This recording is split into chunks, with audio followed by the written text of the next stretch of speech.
નમસ્કાર વિદ્યાર્થી મિત્રો, વંદે માતરમ. ચાલો વિદ્યાર્થી મિત્રો, ready, complete, okay. Pen pencil rubber textbook સાથે તમારો ફેવરિટ વિષય વાણિજ્ય પત્ર વ્યવહાર અને સેક્રેટરી પ્રેક્ટિસ આપણો મનપસંદ વિષય. તો વિદ્યાર્થી મિત્રો તૈયાર છો અને પૂરા જોશ અને જનૂન સાથે જાગ્રત અવસ્થામાં, પૂરા જાગ્રત અવસ્થામાં રહેવાનું છે, નિંદરની અવસ્થા નથી રાખવાની. Okay, ready. ચાલો શરૂઆત કરીએ. નવો સવાલ: સંચાલકોની સત્તાઓ જણાવો. એટલું પૂછે ને તોય 4 માર્ક્સમાં આવી શકે. અથવા એમ પૂછે સંચાલકોની ફરજો જણાવો, જવાબદારીઓ જણાવો, એવું પણ આવી શકે. એ નેક્સ્ટમાં આપણે ભણીશું. અત્યારે ભણી લેવી સંચાલકોની સત્તાઓ. ઓકે, ચાલો, રેડી, ક્લિયર. ઓકે, સંચાલકોની સત્તા. પ્રસ્તાવના: કંપનીનું સંચાલન કરવા શેર હોલ્ડર્સ પોતાના પ્રતિનિધિ તરીકે કોને ચૂંટે? સંચાલકોને. ભાઈ, શેર હોલ્ડર તો દુનિયામાં ગમે નથી ઇન્વેસ્ટમેન્ટ કરવાનો. એ કંઈ રોજ કંપનીમાં થોડી ના આવે છે. કોઈ દી આટો મારવા એ વિદ્યાર્થી મિત્રો ન આવે ભાઈ. એને ખાલી ઇન્વેસ્ટમેન્ટ કરવાનું હોય, નફો કરે લઈને છૂટો થઈ જાય, મુદ્દો પતી ગયો. બસ એને કંપનીમાં રોજે આવવાનું જ ન હોય, એ ખાલી ઇન્વેસ્ટમેન્ટ કરે. પણ સંચાલન કોણ કરે? એને છૂટેલા હોય ને, જે પ્રતિનિધિ ચૂંટણી કરીને વોટિંગ આપીને જે ચૂંટ્યા ઉમેદવારો, એ જ સંચાલન કરતા હોય છે. આવું તમે બહુ બધી વખત ભણ્યા દીકરાઓ. ચાલો આગળ વધીએ. કંપનીના સંચાલનમાં સંચાલકો વિશિષ્ટ પ્રકારનું સ્થાન ધરાવે છે. જો બેટા, શું કીધું? કંપનીના સંચાલનમાં સંચાલકો વિશિષ્ટ સ્થાન છે. ભાઈ, મગજનું કામ કરે છે, નીતિ વિષયક નિર્ણયો લેવાનું કામ કરે છે. તો વિચારો એનું સ્થાન કેટલું ઊંચું, કેટલી પદવી ઊંચી છે, વિચારો. ચાલો આગળ વધીએ. વિચારી લીધું? ચાલો આગળ દીકરાઓ, ધ્યાન આપો પૂરું. ચાલો, તેઓ શેર હોલ્ડર્સના પ્રતિનિધિ હોવાને કારણે તેમની વચ્ચે માલિક એજન્ટનો સંબંધ ઊભો થાય છે. કરો અંડરલાઈન. 1 માર્ક્સનો સવાલ, અતિ આઈએમપી. હવે સર વારે વારે એમ કહેશે અતિ આઈએમપી એટલે હું બધા પૂછાવાના છે એવો સવાલ તમને વિદ્યાર્થી મિત્રો થશે, પણ મેક્સિમમ પૂછાતા હોય ને એટલે હું બોલતો અતિ આઈએમપી. બરાબર. ચાલો, શેર હોલ્ડર્સના પ્રતિનિધિ હોવાને કારણે તેમની વચ્ચે માલિક અને એજન્ટનો સંબંધ. હાલો, મને જવાબ આપો. કંપનીના માલિકો કોણ? ખરા માલિક કોણ? સાચા માલિક? બહુ બધી વખત ભણ્યા દીકરાઓ. 11માં મેં ભણાવ્યું હતું આ ઇક્વિટી શેર ને પ્રેફરન્સ શેર ધારકો. હું આવ્યું હતું કાંઈક યાદ કરો. હા બેટા, ઇક્વિટી શેર ધારક કંપનીના માલિકો છે. ઓકે, તો ઇક્વિટી શેર ધારકો માલિકો છે, તો એને કંપનીમાં જે ઉમેદવારો પ્રતિનિધિને ચૂંટ્યા છે એને શું કહેવાય? એજન્ટ કહેવાય. ભાઈ, એ કંપનીનો એજન્ટ કહેવાય, જે કંપનીનું ધ્યાન રાખે છે, કેમ કે કંપનીનું સંચાલન કરે છે. થઈ ગયો સંબંધ બે વચ્ચે, માલિક અને એજન્ટનો. ચાલો આગળ. કંપની ધારા અનુસાર સંચાલક મંડળે કેટલાક કાર્યો માટે શેરધારકોની સંમતિ મેળવવી પડે. એટલે મુખ્ય કાર્યો, જેમ કે કંપની બંધ કરવી, કોઈ ડિપાર્ટમેન્ટ વેચવો, ડિબેન્ચર બહાર પાડવા, યા ફિર કોઈ નવો ડિપાર્ટમેન્ટ, નવી બ્રાન્ચ, નવા દેશ કે નવા રાજ્યો, નવા શહેરોમાં, નવા વિસ્તારોમાં ઊભી કરવી. બહુ બધા મુખ્ય ડિસિઝન હોય ને, જેમ કે સંચાલકોની નિવૃત્તિ કે નિમણૂક કરવાની હોય નવા સંચાલકોની, આવું બધું હોય. જે કંઈ મુખ્ય ડિસિઝન, નિર્ણય, તો એમાં શેરધારકોની મંજૂરી, સંમતિ લેવી પડે. ઓકે, આગળ. આમ શેરધારકો સર્વોપરી સત્તા ધરાવે. આવો 1 માર્ક્સમાં સવાલ આવે છે. લખો, અંડરલાઈન કરો. શેરધારકો કેવી સત્તા ધરાવે? હું લખશો?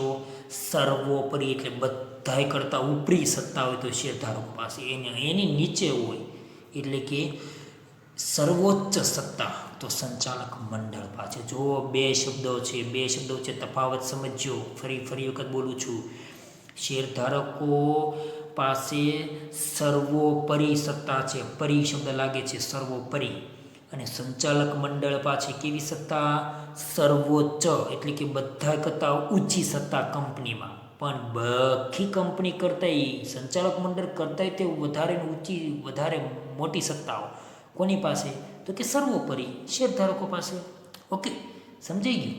ચાલો, સર્વોપરી અને સંચાલક મંડળ પાસે સર્વોચ્ચ.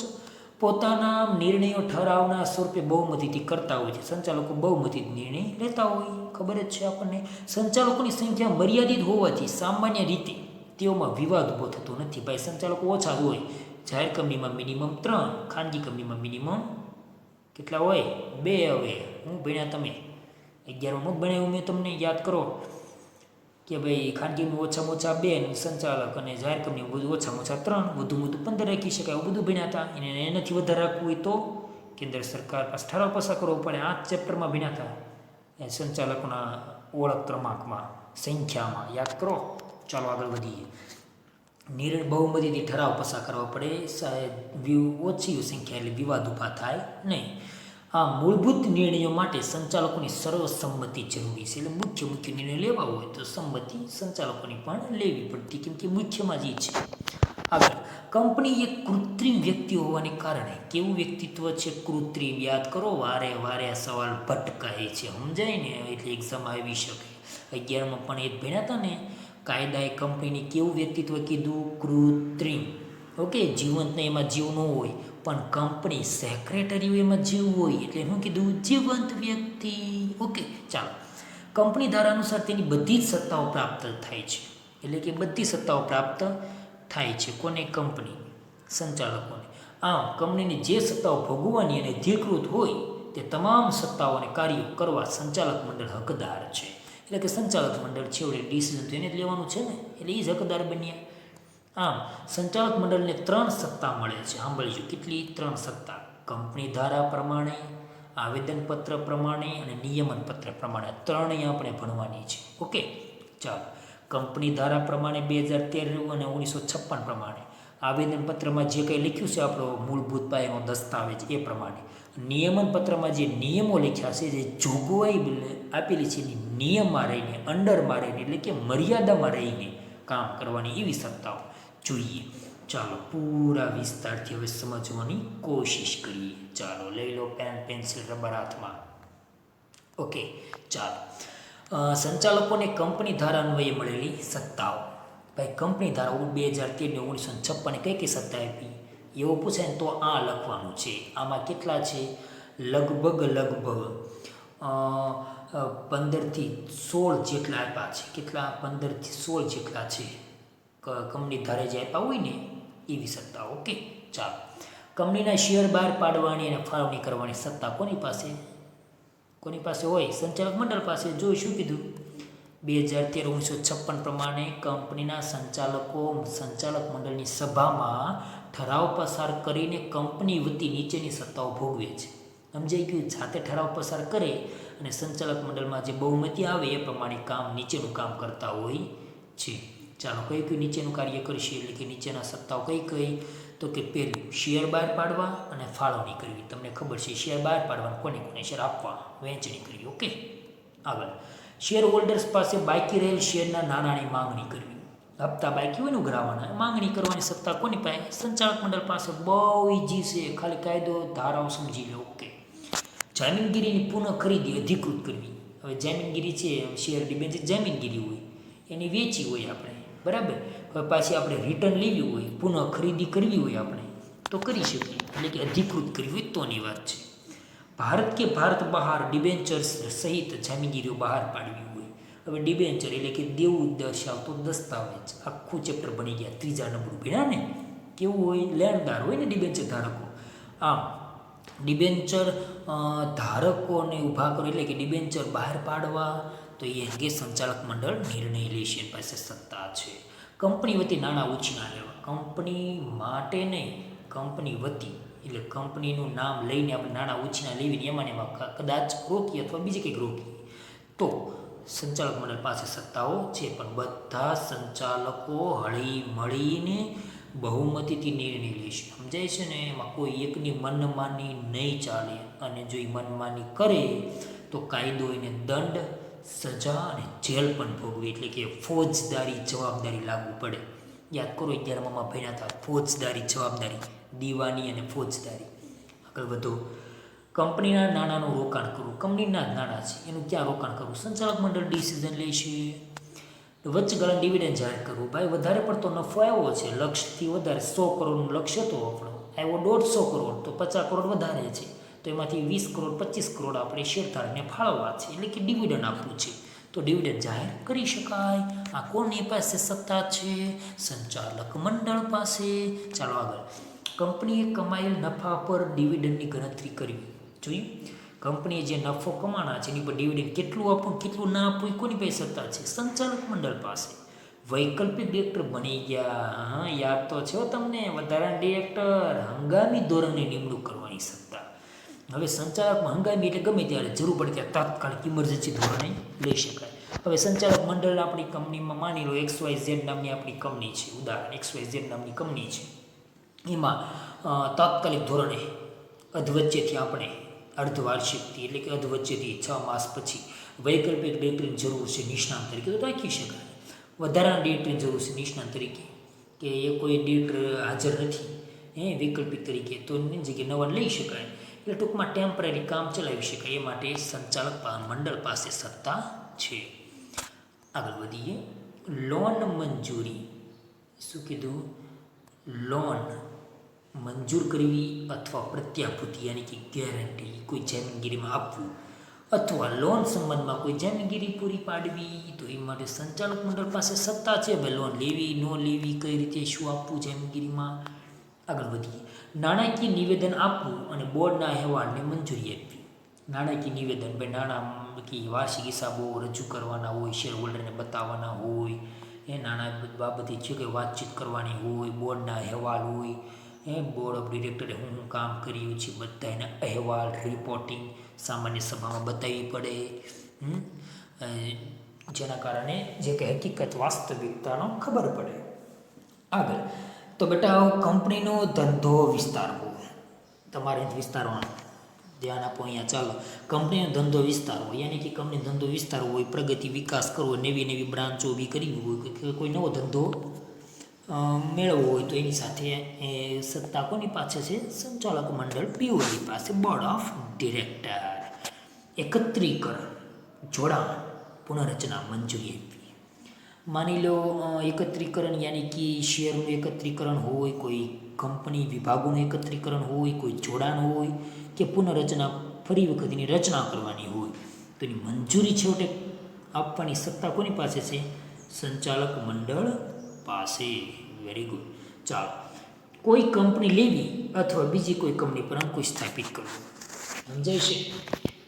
કોઈ કંપની લેવી યાની કે બીજી કોઈ કંપની ઉપર શાસક કંપની તરીકે અંકુશ સ્થાપવો, એટલે કે અંકુશ સ્થાપી શકાય, એટલે કે બીજી કંપની ગૌણ તરીકે લઈ શકાય, એટલે કે આપણે શાસક કંપનીમાં આવીએ. આવું બધું ભણ્યા છો, યાદ કરો. 51% વધારે મૂડી લઈ લેવી, એટલે કે ઇન્વેસ્ટમેન્ટ કરીએ 51% વધારે મૂડી ઇન્વેસ્ટમેન્ટ આપણે કરીએ તો આપણે શાસક કંપની ગણાય, સામેવાળી ગૌણ કંપની કહેવાય. કોઈ અન્ય વિષય જેનો ઉલ્લેખ કરવામાં આવ્યો હોય, બહુ બધા એવા કાયદાઓ છે વિદ્યાર્થીમાં, આ તો ખાલી 25-30% આપ્યા તમારી સામે. મુખ્ય બહુ બધાઓ છે નિયમો, ધારાઓ, કંપની ધારાઓ, કે એ વિષય ઉપર ઉલ્લેખ છે કે કરવામાં આવ્યો હોય એની ઉપર આધાર રાખે. ચાલો, આ ભાઈને આપણે સંચાલક મંડળમાં ઠરાવ પસાર કરીને લેવાતા નિર્ણયો પણ સંચાલકો પોતે લેશે. ચાલો, હવે કોણ બીજા નિર્ણય લેશે એ જોઈએ. શેર હોલ્ડર જોઈએ. હવે નીચેના કાર્યો માટે સંચાલક મંડળે શેર હોલ્ડરની સામાન્ય સભા બોલાવવાની, એમાં ખાસ ઠરાવ પસાર કરવાનો, મંજૂરી એટલે કે મેળવવી, એટલે કે વોટિંગ બહુમતી મેળવવી, અને પછી જ સત્તા આપી શકે. સાંભળ્યો, ફરી વખત બોલું છું. પહેલા મુદ્દા હું ભણ્યા હતા, સંચાલક મંડળ જાતે ખાસ ઠરાવ પસાર કરશે, એમાં કોઈની સભા નહીં આવે. જ્યારે બીજા નંબરના મુદ્દામાં શું લખ્યું છે? જે બધી 1956 અને 2013ના કંપની ધારાએ આપેલી સત્તાઓ, એમાંય 2 ભાગ છે. કયા કયા જો તમને બતાવો, અહીંયા ધ્યાન આપો. ચાલો, ફરી વખત. સંચાલક મંડળની સભામાં ઠરાવ પસાર કરીને મળતી સત્તાઓ, બરાબર. બહુમતી સંચાલક જાતે, આમાં કોઈ નહીં સંચાલક મંડળ સિવાય. જ્યારે અહીંયા શું કીધું? અહીંયા શું કીધું કે ભાઈ સંચાલક મંડળે શેર હોલ્ડરને પૂછવું પડે, એની સામાન્ય સભા બોલાવવાની, એમાં મંજૂરી લેવાની, એમાં બહુમતીમાં વોટિંગ આવે, જે નિર્ણય પ્રમાણે એ નિર્ણયને કંપનીમાં ફોલો કરવાના, અનુસરવાના, પાલન કરાવવાનું. સમજાઈ ગયું? હવે હું કહેવા માગું છું, બેમાં એટલો ડિફરન્ટ છે. પહેલામાં સંચાલક મંડળ જાતે ડિસિઝન લેશે અને આમાંય લઈ શકશે નહીં. કેમ ભાઈ? તો કે એને શેર હોલ્ડરને પૂછવું પડશે. ઓકે, ચાલો. તો કે જોઈએ કેમાં શેર હોલ્ડરને પૂછીને કામ કરવાનું સંચાલક મંડળે એ જાતે નહીં લઈ શકે પણ પૂછવાનું છે કેમાં તો કે કંપનીના સમગ્ર એકમનું વેચાણ કરવું કે વધારાના એકમનું વેચાણ કરવું જોઈએ આખી કંપનીનું વેચી દેવી બીજા કોઈને શેર બધા વેચી દેવા અથવા વધારાના એકમનું વેચાણ કરવું કોઈ અલગ ડિપાર્ટમેન્ટ વેચી દે ઓનલી એક ડિપાર્ટમેન્ટ વેચી દે દેવું ભરપાઈ કરવા માટે કોઈ કારણસર હોય કોઈ બી કારણ હોઈ શકે બરાબર તો આવી રીતે તો શેર હોલ્ડરને પૂછવું પડે કેમ ભાઈ તો કે શેર હોલ્ડરને તકલીફ પડે ને ઇન્વેસ્ટમેન્ટ કર્યું છે એની સાથે વિશ્વાસઘાત થઈ શકે છે નાણાં ડૂબી શકે એટલા માટે ચાલો કંપનીને ભાડા પટ્ટે આપવી એટલે કે કોઈને ભાડે એટલે કે ભાડે કંપની ચલાવવા નહીં પણ આખી કંપની જ કોન્ટ્રાક્ટ બેઝ ઉપર બીજા કોઈને આપવી કે ભાઈ 5 વર્ષ 10 વર્ષના ભાડા પટ્ટે જે કંઈ નફો થાય એમાં ભાગ લઈ લો એમાં જે કંઈ મળતું એ કાયદેસર જે ડીલ થતી હોય એ પ્રમાણે એટલે ભાડા પટ્ટી આપી હોય બીજા કોઈના હાથમાં અંકુશ સ્વરૂપે કે આપણે શાસક કંપનીને આપણે પધરાવી દેવી હોય કંપની શોર્ટમાં શાસક કંપનીને આપણે શેર વધારે આપવા હોય તો ભાડા પટ્ટે ટૂંકમાં એને ભાડા પટ્ટે કહેવાય કે આપણે બીજાને કોન્ટ્રાક્ટ બેઝ ઉપર આપી બરાબર એ માટે શેર હોલ્ડરને પૂછવું પડે કોને સંચાલકોને કંપની અન્ય કોઈ પણ કંપની સાથે જોડાણ કરવું હોય બીજી કોઈ કંપની સાથે મર્જ કરવું હોય કેમ આપણે આઈડિયા અને વોડાફોન કંપની છે મર્જ થઈને તો સંચાલક મંડળે શેર હોલ્ડરને પૂછવું પડે જેમ કેમ આપણે બેંક થઈ મર્જર દેના બેંક વિજયા બેંક અને બીઓબી બેંક ત્રણેય સરકારી છે ને અહીંયા બધી જોઈન્ટ થઈ એકત્રીકરણ કરવામાં આવ્યું તો એને સંચાલક મંડળે એનું જે કંઈ હોય એના શેર હોલ્ડરને પૂછશે અને રકમનું ટ્રસ્ટની જામીનગીરીમાં રોકાણ કરવું હોય જોયું એકત્રીકરણ કરવાથી મળેલી વળતરની રકમ ટ્રસ્ટની જામીનગીરીમાં રોકાણ કરવું કોઈ ટ્રસ્ટમાં જામીનગીરીમાં કોઈ અધર કંપનીમાં જામીનગીરીમાં આપણે ઇન્વેસ્ટમેન્ટ કરવું હોય સારા લાભ લેવા ભાવનો લાભ લેવા તો પણ શેર હોલ્ડરને પૂછવું પડે આગળ કંપનીને ધંધાના સંદર્ભમાં પોતાની ભરપાઈ થયેલી શેર મૂડી અને મુક્ત અનામતોના કુલ સરવાળાથી વધારે રકમ ઉછીની લેવાની હોય જોયું હું કીધું હવે માની લો શેર ધારક દ્વારા આપણી પાસે 100 કરોડ રૂપિયા આવ્યા આપણે હકીકતમાં આપણે જરૂર છે 130 કરોડની બરાબર તો ઉપલા 30 કરોડ છે એ આપણી પાસે નથી બરાબર તો મુક્ત અનામતોના કુલ સરવાળાથી વધારે એટલે કે આપણી પાસે માની લો કે રિઝર્વમાં પૈસા 100 કરોડ છે અને આપણે 150 કરોડની જરૂર છે એટલે 50 કરોડ ઘટે છે તો 50 કરોડ આપણે ઉછીની રકમ કોઈ બીજા પાસેથી લેવી હોય ને તો કોને પૂછવું પડે કોને બોલો કોને પૂછવું પડે જાગ્રત અવસ્થામાં રહ્યો દીકરાઓ કોને પૂછવું પડે તો કે ભાઈ શેર હોલ્ડરને પૂછવાનું સભ્યોને બરાબર ચાલો આગળ વધીએ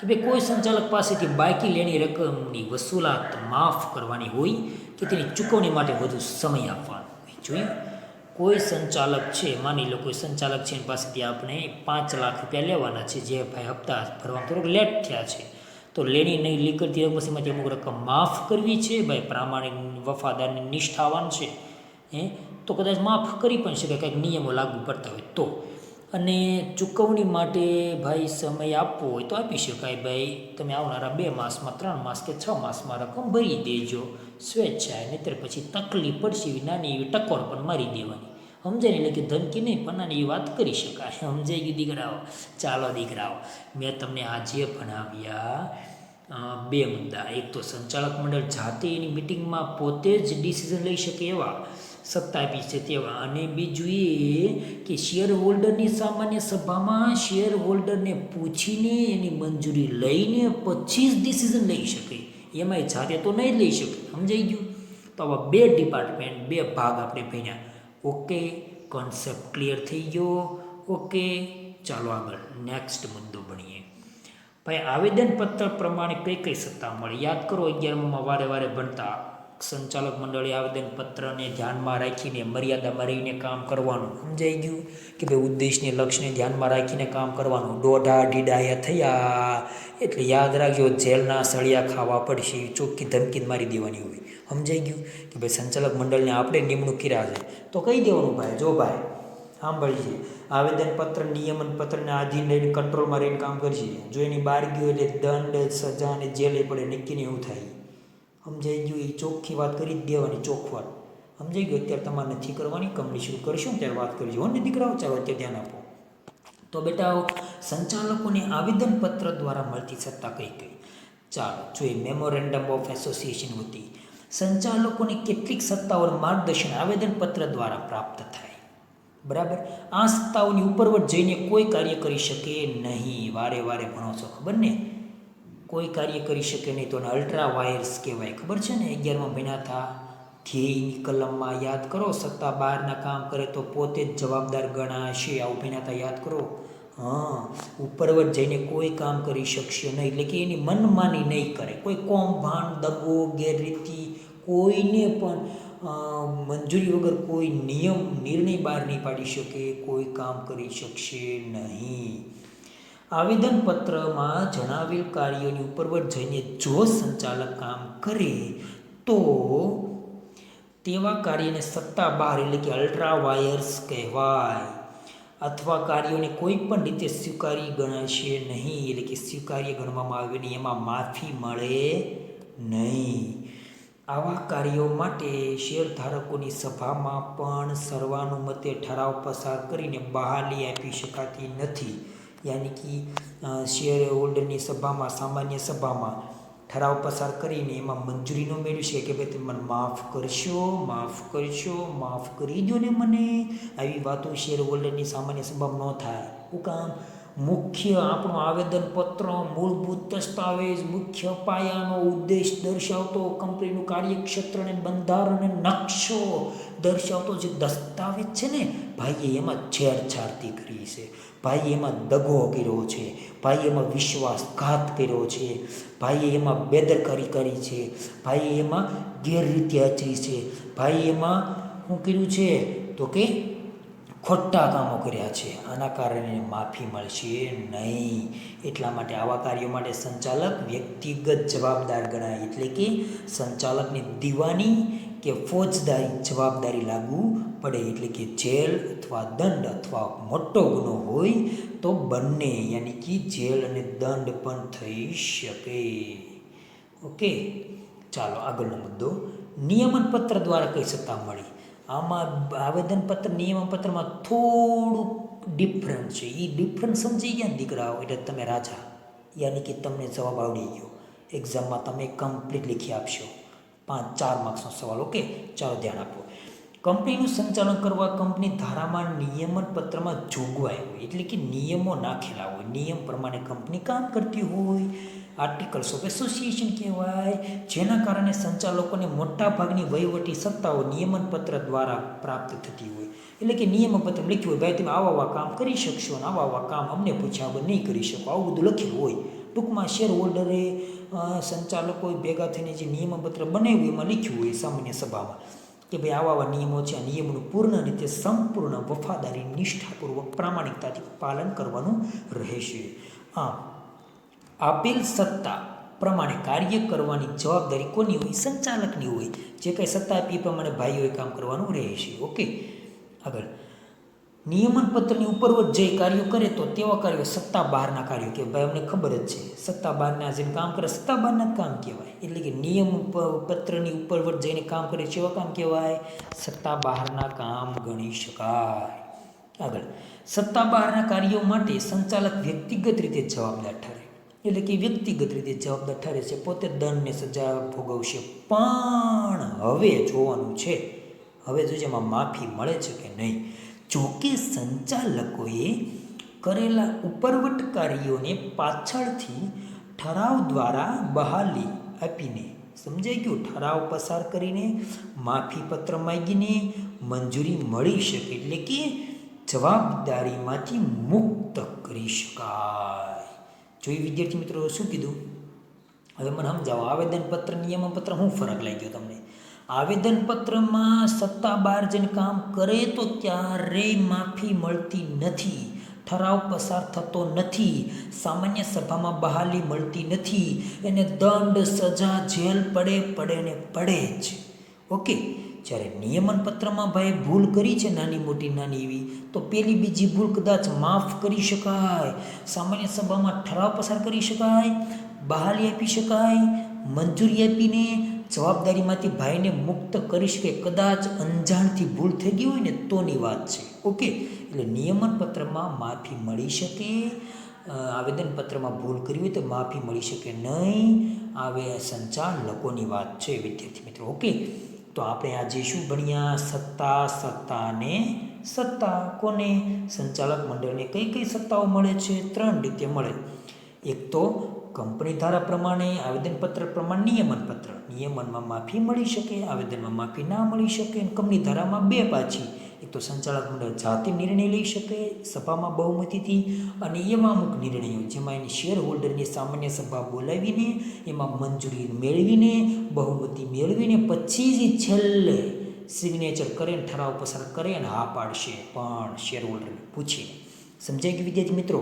તો આ 4 માર્ક્સનો મસ્ત અને સરળ સવાલ તમે ભણ્યા. કોઈ પણ વિદ્યાર્થી મિત્રોમાં કન્ફ્યુઝન હોય, ક્વેશ્ચન હોય તો બે ધડક ગમે ત્યારે તમે પૂછી શકો છો. બરાબર, મેસેજ અથવા કોલ બેક આપીને. ઓકે, તો વિદ્યાર્થી મિત્રો નેક્સ્ટ લેક્ચરમાં ફરી નવા સવાલ અને નવા જવાબ સાથે સોલ્યુશન કરીશું અને સ્પષ્ટતાપૂર્વક ભણીશું. ઓકે, તો વિદ્યાર્થી મિત્રો ત્યાં સુધી આવજો.